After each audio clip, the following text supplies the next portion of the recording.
Hello, everyone, and welcome to ACE Update Interaction on Smart Cities, Design and Implementation. As cities grow and India strives to accommodate its burgeoning population with the promise of a good life, it is essential to look at how it can be actually achieved.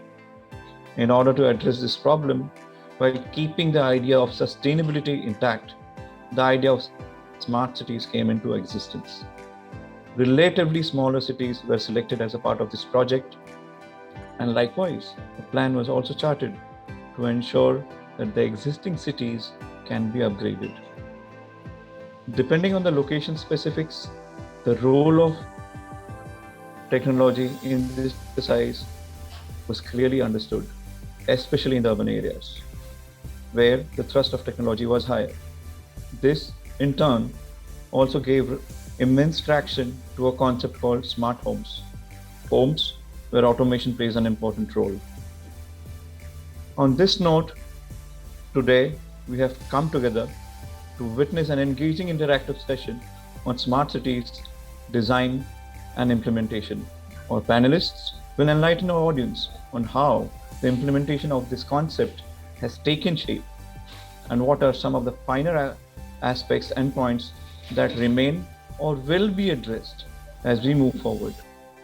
Ladies and gentlemen, the distinguished speakers for today's interaction are Shubhashwati Sinha, architect and fellow, Smart Cities Mission and Ministry of Housing and Urban Affairs. Amit Khanna, design principal of Amit Khanna Design Associates.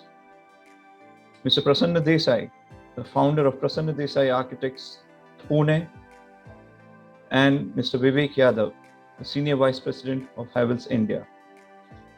So delegates, get ready to witness a high voltage session on smart cities, design and implementation. Now, making cities smarter is not an easy task because of the challenges involved, and then there has to be a proper symbiosis between architects, town planners, smart city experts, heritage and restoration specialists, and also green and sustainable architecture. Too many intricacies actually. And then these intricacies and challenges are now up for discussion. So, like the first question, which Mr. Prasanna, you have beautifully presented, the initiatives that have been executed as a part of the Smart City initiative in Pune. So and given the way the Smart City initiative was, projected, was marketed, I just wanted to ask you this. Considering India is a concoction of diverse minds across a diverse landscape, and then there is income inequality, is there a standard definition for smart cities? Isn't smartness different for different individuals? I consider smartness is different for different people, but there are some basic essentials which remain the common. Everybody walks. Whether Right. I'm rich, whether I'm poor, I walk. So right now, if I'm coming to the actual conference in Mumbai, let us say at Nehru Center, nobody knows whether I have come by a car, whether I have come by a Mercedes Benz or a local or a bus. The last mile is always walking. So I think there is always something which is common. Everybody needs oxygen. Everybody feels comfortable below the shade. So there are certain common denominators which are very, very critical. And we are trying to work only on these common denominators. And everybody likes to socialize. Everybody likes to meet and greet. So last 1 year, what you have seen is in the COVID time, people are desperate. They have been playing tambolas across balconies, and people in Barcelona have been cheering across balconies with sticks for a wine on a Saturday evening. So I think there are certain common denominators which are common for everyone, irrespective of what the our economic status is. So I think that is what is very critical in a city, and we need to have so water. Everybody needs clean water, clean air, simple walkability, accessibility to work, uh, minimum food, dal, roti, sabji. Gulab jamuns are different. So let me tell you, give you an example on this. This is with none other than Honorable Mr. Kunal Kumar. And when we are doing the Pune bicycle plan in a meeting, and we are working out a Pune bicycle plan, intense meeting going on. And Mr. Kunal Kumar says, I'm going for the metro meeting. यार वो metro का meeting है, मेरे को वहाँ पे जाना है. मैंने कहा, सब कुणाल साहब आप जरूर चाहिए मेट्रो का मीटिंग, लेकिन हम तो साइकिल प्लान बना रहे हैं, यहाँ पे आप आइए जरूर. कहता हाँ आता हूँ, लेकिन मेट्रो भी तो जरूरी है उसके लिए। मैंने कहा कहाँ सर गुलाब जामुन खाने चल रहे हैं, हम तो यहाँ पे दाल रोटी बना रहे हैं। कहते हैं that is very good one in Indeed. So I think there is a dal roti which is very important for the city, and I must admit that smart city has at least got the dal roti onto the platter. So what the last speaker presented about this high tech connectivity which will give us alarms and everything is absolutely essential. I'm not denying that. So the pendulum at one end is that, and the other end is just walk. So I think we need to have everyone together as a team. The basic model of smart city works based on the infrastructure of internet. How do you see the present availability of internet infrastructure for our country? See, it's I think a very pertinent question. Availability of internet for a smart city is absolutely a must. And if we look at, the current internet users in the country is about, close to about 560 million. And we are, I think, as by far usage we are concerned, we will be behind China, which is the highest. But if we look at the penetration across the country, we will have, let's say, large cities like Delhi NCR would have about 69% of the usage. And if you move to, eastern states like West Bengal, Bihar, Odisha, which will be about in 20 to 30% internet penetration. So one, penetration levels are not uniform. They need to go up definitely. But second point is on the infrastructure, the quality of the infrastructure that we have, even in cities where we talk about, higher bandwidth available, higher speeds available, but the quality of connection that we get still is, a question mark. During pandemic time, I heard a lot of stories that students were not able to, even do their remote classes, even though they had smartphones. Hearing stories like he had to travel 2 kilometers outside his village to get the connection because there was only one spot where the connection was available. So looking at this, I would say that we have quite some time to catch up on the availability of internet and the quality of internet in our country. Cities may have that advantage, but I would still say quality is not there. But in the remote areas, in smaller cities, we still have big challenge of a stable connection and availability of internet itself. So yes, I would say still we have to do a lot as far as availability of internet is concerned, and private players definitely can play a much bigger role.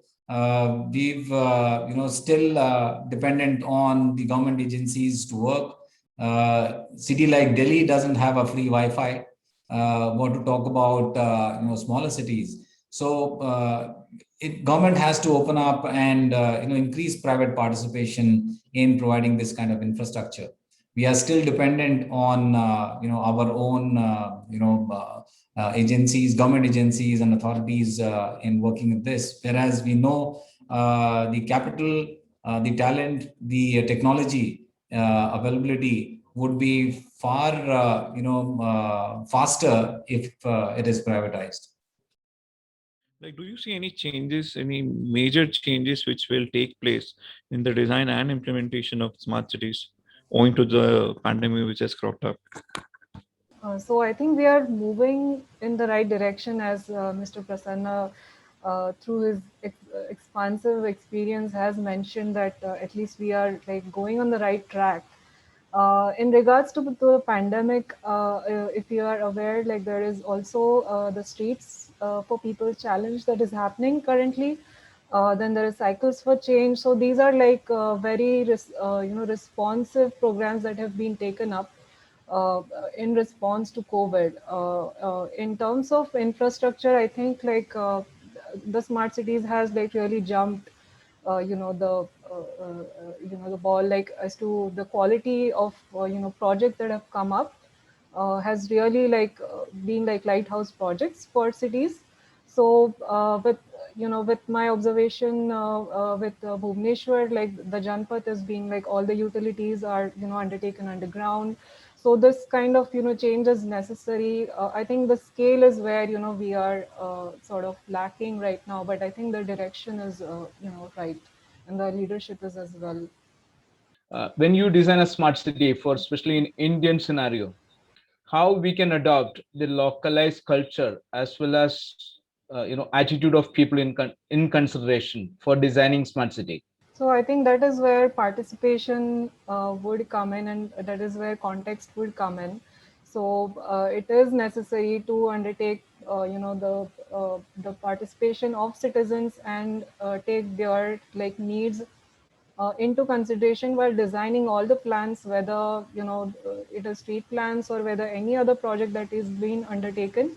I think a lot of projects have done that, but I think during the implementation as well, there has to be like a lot of. So that is where I think culture would also come in, and also like the different stakeholders that are taken into consideration. I think that's where this cultural aspect would come in. As per my observation, I think it is the scale and the pace of the projects. So that is already been addressed. However, I think like the city needs to like push from its side, and this has to be done at a very local level as to how can we like really scale up the projects that are being taken up. When it comes to smart homes, as you know, smart homes in itself becomes a very objective definition from people to people. Do you think when we talk about smart cities, housing, when it comes to, will it be affordable? Like, how can we? What do you have? What kind of observations do you have when it comes to smart homes and smart cities in the context of affordable housing and affordability? I think this is very, very complex. Very complex. Affordability is a very complex phenomena and particularly depends upon larger cities, middle cities, and smaller cities. And I think all income groups exist. But one thing is clear, we have been working a lot on the poor, housing for the poor. We have worked in BSUP, basic services for urban poor in the slum areas. We put in urban means slum houses redevelopment that we did, and we did in situ insertions. So I think one has to be clear that the houses for the poor need to come from a system. So if the houses for the poor, if it is going to come from the private sector, it is not going to be affordable anymore because it doesn't work that way. So you may call it a socialistic approach or whatever. There has to be a balance between the two. And until and unless certain areas are with the system, look at the healthcare. Again, coming to COVID, please tell me who took care of the Indian population during the COVID healthcare. It was the Sarkari hospitals which were at the forefront. They Right. pushed the private hospitals to support the whole system. So I think this has to be there with the housing also. Government agencies such as in Mumbai, it is MHADA, it is DDA, whatever the government agencies is. We always say that they have failed, but they might have failed because of certain reasons. There is still, I remember doing housing for the poor for SIDCO in Navi Mumbai almost 30 years ago, 20 years ago. So I think there are possibilities. So you need to have Yeah. this balancing act. Uh, yes, rich and the higher or higher middle income group can afford it, but for the affordable housing, it has to come down, and the system has to support this because the cost of the land becomes the biggest issue. And everything is not private. I feel, I very strongly feel that everything is not private. There has to be Correct. a balance. There has to be a balance. So Yeah. if we balance the two, I think that is the best thing. So I would say collaborate and share, and that's the conclusion I have. And the more we try to involve and engage, that's where I think even with government and non-government agencies, so that's where I think the solutions lies. So that's all I would say. And a lot of things are being done, so we should all try to look at what all things are happening and then see how we can create some change through that. So the last statement is, I think we should really put our foot, youngsters in particular, we should believe in the system. Any government policy or whatever it is, whichever it is smart city, it is livable city, we should support it, we should get into it, and a bottom up approach. I really believe that it has to be a bottom up approach. Top could be have the policy, but the bottom is what supports. So a bottom up people participatory approach is the one which will keep this going and the momentum going. Thank you, panelists, Yeah, so for particip- exchanging your valuable thoughts on today's topic, smart cities design and implementation. Delegates, we hope you have enjoyed it. Before wrapping up today's session, I would like to thank our distinguished panelists, Subhashruti Sinha, Amit Khanna, Prasanna Desai, and Mr. Vivek Yadav. I would also like to thank my editor, Mr. Prasad Nair, for taking this initiative.